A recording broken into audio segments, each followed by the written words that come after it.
Welcome to the Growth Through Adversity podcast, where men are forged, not coddled. Here we dive deep into the path of true transformation in pursuit of physical, mental, spiritual, and temporal growth.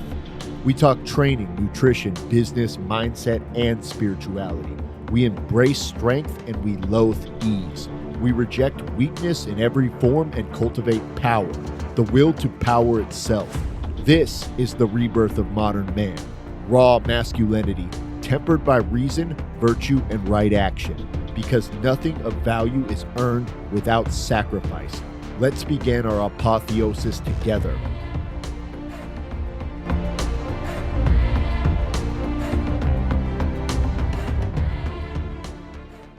Welcome to another episode of the Growth Through Adversity podcast with your host, Ragnar the Warwolf. What is up, guys? So today we are going to talk about active recovery. This was per the direct request of one of my clients. And it's a great question. It really is, because people throw the word around a lot, but they don't actually know what it means or have any real context or insight into it. So I'm just going to break it down and make it as simple as humanly possible for you guys, and just kind of give you guys also an actual something you can implement, an actual protocol that you can implement. So the underlying mechanism for active recovery is super simple. The core rationale for active recovery is just increased blood flow without causing mechanical damage to the muscles or tendon or metabolic stress. So we want to basically be active and get some blood moving around our body, get some synovial fluid moving through our joints. But we don't want to do a ton of damage to our we don't want to do any damage to our muscles. In fact, with active recovery, the only real rule you need to be following is that if it's incredibly fatiguing or if you're getting sore the next day, you're doing too much. This little bit of active recovery, and there is mixed research and data on this, and we can kind of go into that a little bit. But what it basically does is it just helps your body recover a little bit faster. So I always tell people that humans were meant to be active. We were never meant to be sedentary, and being sedentary is one of the worst things that we can do for ourselves. So rest day doesn't mean sedentary. Rest day means we're not going to the gym and lifting heavy weights, and we're not doing high intensity cardio and creating a ton of metabolic stress in our body. But it doesn't mean that we can't do some active recovery, and it doesn't mean that we can't be active. So the benefits to active recovery. Now, some people will tell you that it decreases DOMS. I personally have DOMS is delayed onset muscle soreness. That's when you do a hard workout and then you're just sore as fuck. I personally have never actually experienced that, and there is very conflated mixed data on that. So we'll just leave that one out. That's going to be personal to you. Some people feel better and feel like it does decrease their soreness. Like I said, haven't noticed it, but these are the research-driven pillars that it definitely does affect. So number one, cardiovascular and metabolic health. This is probably the biggest one.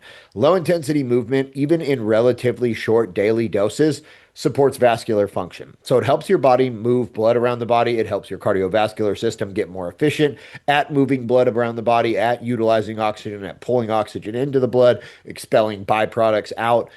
Just getting the heart rate up. It makes the heart muscle stronger. It makes everything attached to it stronger. So over time, this is really going to be cumulative, and it's going to decrease your bad cholesterol. It's going to increase your good cholesterol. It's going to reduce your resting heart rate, so your heart doesn't have to work as hard. And honestly, it's going to add years to your life. The more active you are, probably the longer you're going to live. There's correlates between that, barring, you get eaten by a grizzly bear or some shit. Another big one is lymphatic and immune function. So the lymphatic system has no central pump. The cardiovascular system has the heart, which pumps stuff actively around it. The lymphatic system it's required to just drain basically by gravity, and by movement is really what does it. So it relies almost entirely on your skeletal muscles contraction to kind of circulate that lymph fluid throughout your body. This is going to have an awesome effect on just all kinds of different systems in your body. Probably the biggest one is going to be immune system function, which is very important to all of us, right? So then we've got joint and connective tissue health. Synovial fluid is like the oil that lubricates your joints, right? It is what is inside your joints that allows things to move smoothly and without too much friction or without too much issue. synovial fluid is relatively static when we're not active and we're not warm. The warmer you get and the more you move, the more your body kind of circulates synovial fluid through the joints. And it's basically essentially squeezed into and out of the joints with movement. So this is why like a lot of people will tell you, and I've had tons of clients tell me this, that like, man, I took like a week off and and my joints hurt worse than they did when I was, pushing myself and bench pressing heavy and squatting heavy, and all that shit. And they expected the opposite, that they would feel better from a week off, but you feel worse because you're not moving synovial fluid through your joints. Your joints aren't getting lubricated. Everything's dry. There's a ton of friction. You've probably already, we're not young, so we probably already got a ton of torn up structures in there that now don't have any fluid to help glide along each other. So now they're just cricking and grinding and popping on each other. So another big one is autonomic nervous regulation. So light aerobic movement triggers what's called the BDNF, or the brain-derived neurotrophic factor. This is a molecule that gets released, and it's got moderate amount of endorphins and other activity involved in it that's going to kind of help our central nervous system switch from what really gets it in trouble is that it ends up in the parasympathetic modality when you're training a lot. So cortisol levels go up, and everything kind of gets, basically you end up in a stress state, right? Your body detects and reads the training, your training as just another form of stress. So your nervous system gets basically ousted into that active mode for a very long time when we're training. This is going to help us kind of switch to our other calming nervous system and kind of let things just deregulate and chill out. Now, regulating the nervous system is going to be very, very important for longevity. Those stress hormones, they're there to keep you alive, to help you survive intense situations, but having them constantly present in your body is not going to be super good for you. Another thing that ties into that is mental health and mood. Again, like just getting out there, moving around kind of lets your body relax, lets your nervous system relax, lets just everything kind of go from that like sympathetic dominance, or I'm sorry, parasympathetic dominance into more sympathetic dominant, where we're having all that, where we're bringing down our cortisol levels and we're bringing down all those stress hormones, our heart rate variability. We're just really getting ourselves out of that fight or flight mode that's going to cause problems long term. Postural and structural functions. So especially if you're desk bound, your posture starts to break down, right? Your body starts to adapt to, basically what you put it through every single day. And if you're constantly hunched over a computer like I am, your posture is going to pay for it. So getting out there, moving, being active, stretching, opening up those muscles a little bit is going to help you maintain your posture over time. And then so longevity in any AT, so non-exercise activity thermogenesis, the energy that your body burns through movement, but that is not associated with exercise. There's strong link between total daily movement volume, like just how much you move, not necessarily structured training, but just how active you are and how much you move, and all causes of mortality. So, like I said earlier, they just correlate. The more active you are, the longer you live. Also, the better your quality of life is. So you have your health span and your lifespan correlate on better on a longer horizon, right? So health span is how long you're healthy, independent, mobile. Lifespan is how long you live in gross, right? In aggregate.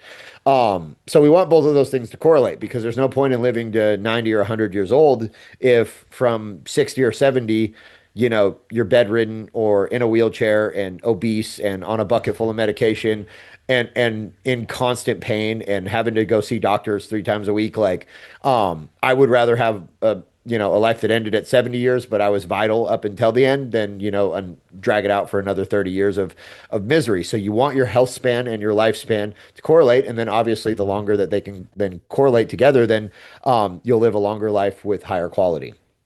And then behavioral. So this might be the most important part. I don't know. All those are pretty important, but this is not necessarily physiological. This is more psychological. I've noticed that clients who structure something into their rest days. Doesn't have to be anything extensive, but they still focus on their steps. They still focus on being active, on doing yard work, on, getting enough water, getting enough protein. They're making sure that their rest days aren't truly rest days, have are less likely to fall off because they're creating this tapestry, this whole new identity that revolves around being active, doing active things, taking care of yourself, eating cleaner, you know what I mean, moving more. And if you can really integrate that into your life on like a deeper level, you're going to have a higher success rate than people that just look at it as like, I have to go to the gym 3 days a week and then the rest of the time I'm off to do whatever I want. Eventually you're going to start hating the gym. And once you start hating the gym, it's only a matter of time before you find an excuse why you shouldn't go. So again, this is kind of like that. We've talked about this in other things we've done here where it's like falling in love with the journey. So if you can just kind of fall in love with being more active and just learn to enjoy the process and learn to like enjoy trying to take care of yourself, trying to eat clean.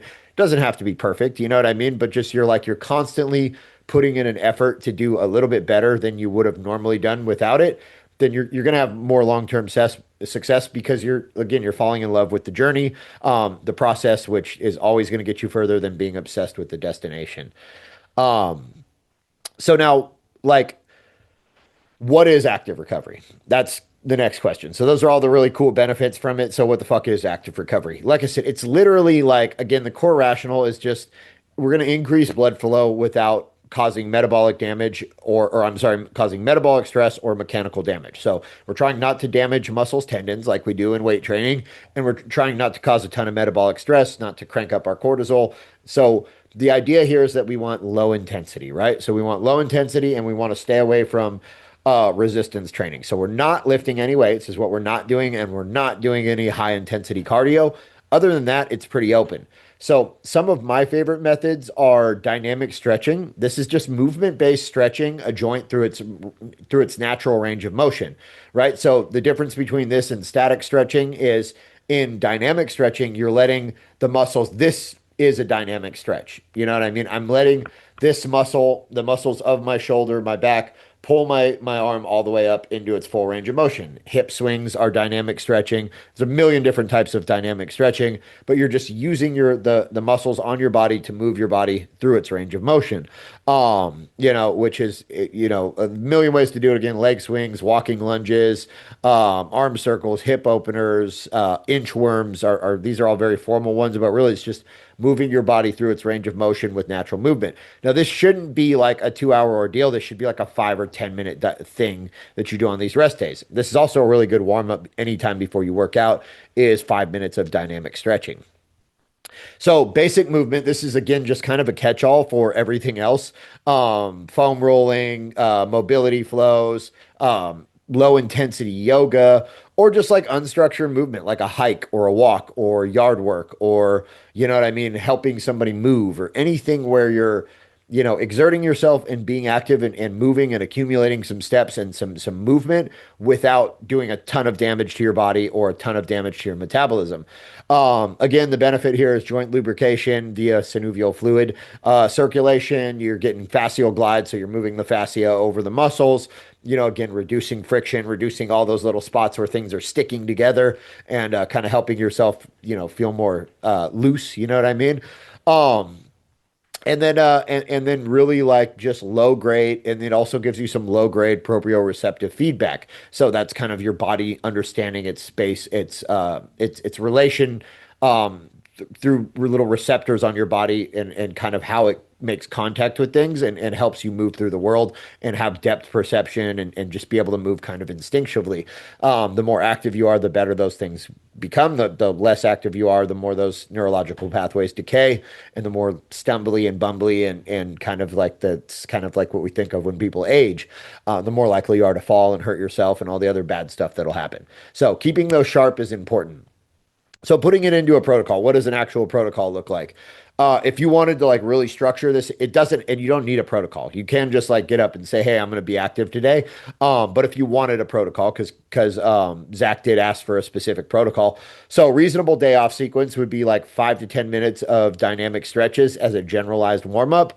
And then 20 to 30 minutes of light cardio. Think of something like rucking, hiking, walking, very light, light biking, something where the intensity is low enough that you could carry on a conversation, but you are moving. You maybe your core temperature is getting up, you're sweating a little bit, something along those lines. And then like 10 to 15 minutes of just basic movement and mobility work targeting what's tight. So this could be static stretching. Again, this could be like some kind of yoga flow, kind of whatever you like to do to work on the parts of your body that are sore, tight, and giving you some problems.